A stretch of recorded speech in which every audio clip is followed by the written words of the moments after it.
I've shown you now with my physical force that I want you to go. You came into our property. It's like me coming into your house. You can't come. Why would you come in here without even saying anything? You gotta go. You gotta go. No.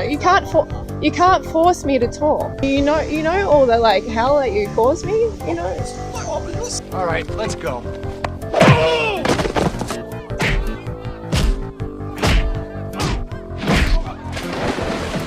And he started crying. Now you're gonna get it, Bobby.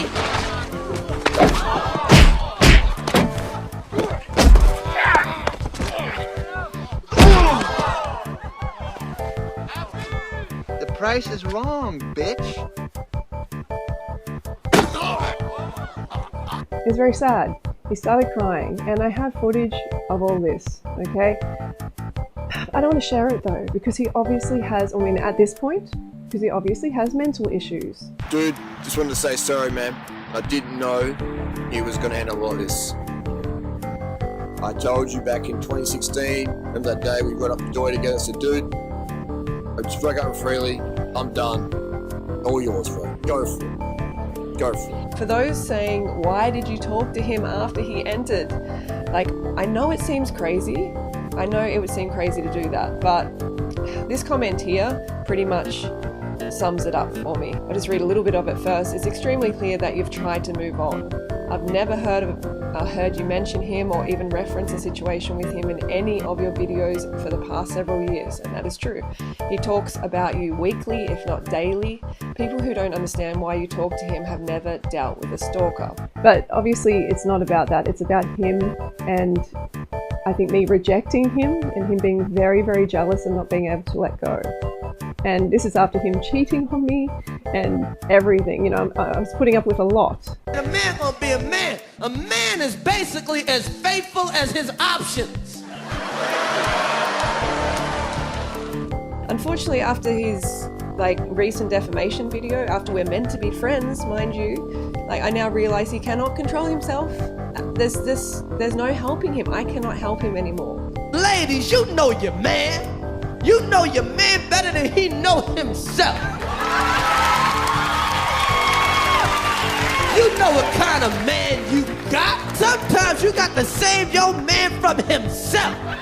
I can't be friends with someone who is spreading lies and slander about me constantly, behind the scenes, and having fake accounts and sharing my location. And this is not healthy, a healthy mindset.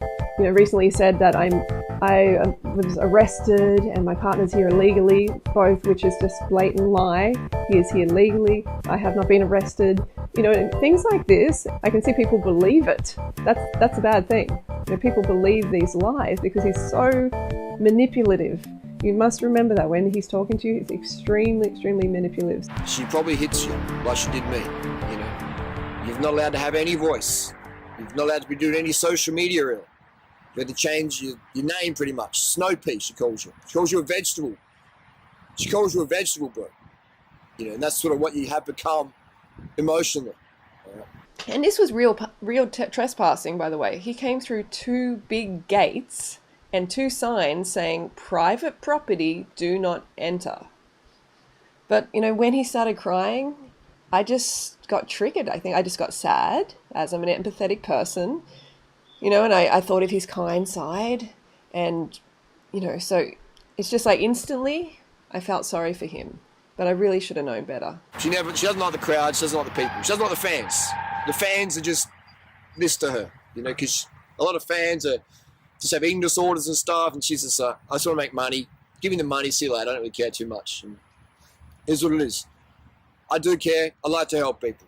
And that's what I did with Freelee. I, you know, took her off the streets, made her into earning multi-millions of dollars selling my Raw Tool 4 protocol, you know, which she bags it.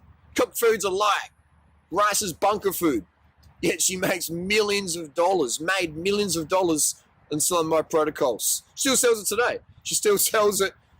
Cooked food's bad, cooked food's a lie, but buy the Raw Tool 4 program. It's great. And the thing is, that visit, we ended up coming to a good place, I thought. You know, I talked to him for 2 hours. Even Robin talked to him as well. And I hugged him because he was crying. And I'm like, trying to help, and I thought we came to a good place, and look what happens. He just ends up going at it again because it's like he wants to get rid of Robin.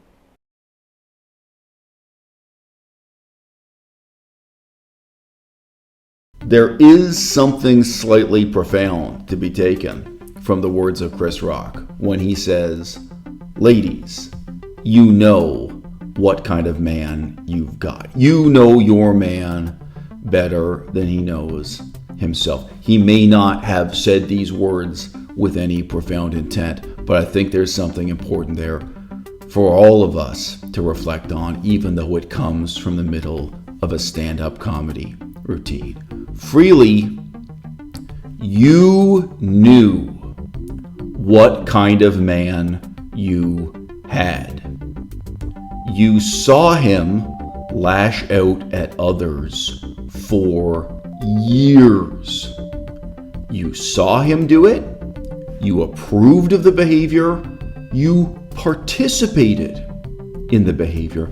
And in plenty of your little flame wars on the internet, where you were trying to ruin other people's lives, ruin other people's reputations, engaging in slander or defamation against them as a couple working together jointly, in plenty of cases, you were even more vicious than Durianrider. So you knew his act, you knew his behavior, you knew the mask, you knew the face, you knew what kind of man you had, and you even knew how he talked about his ex-girlfriends.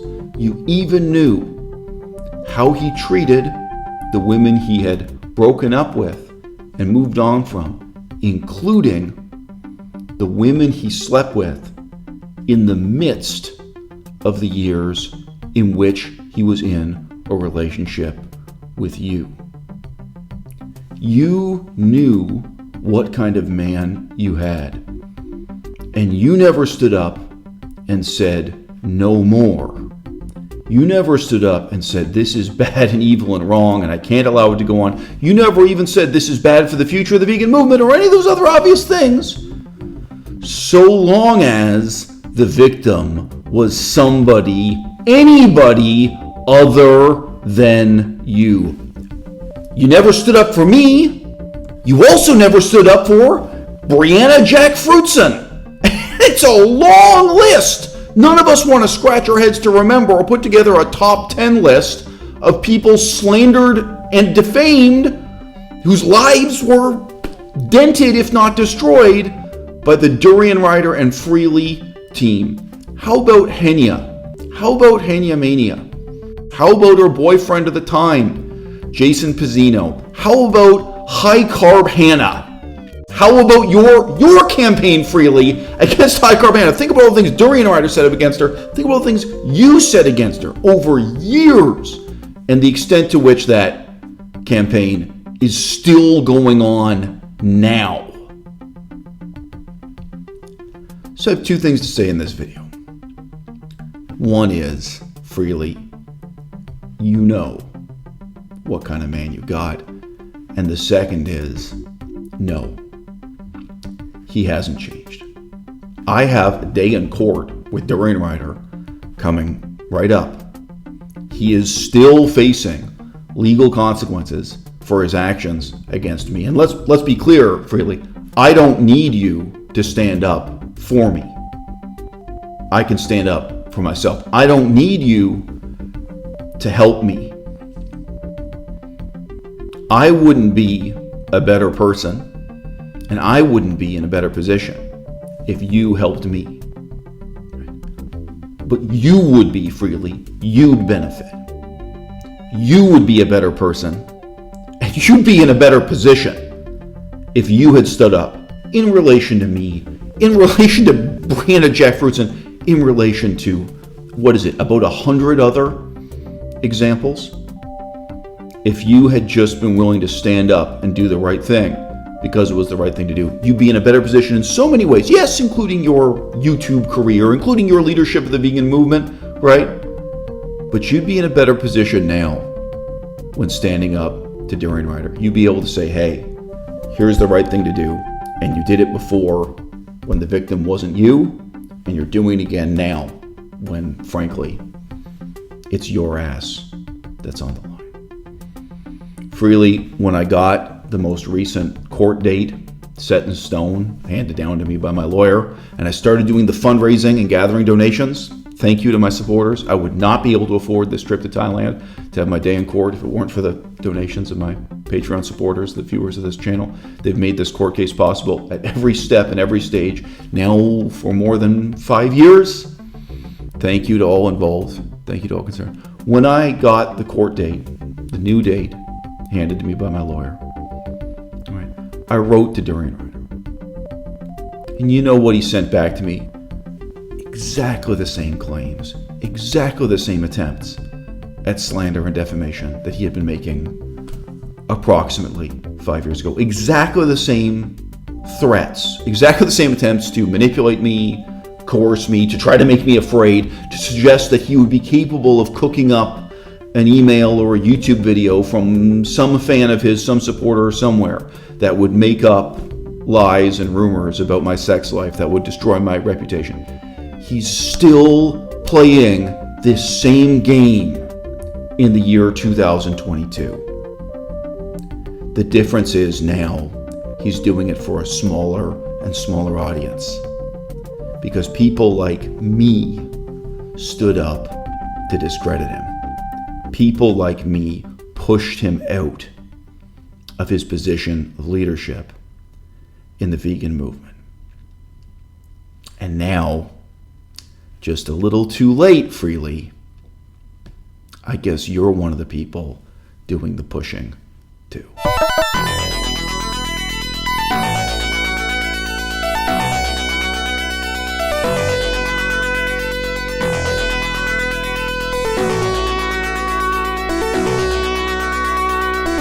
Thank you.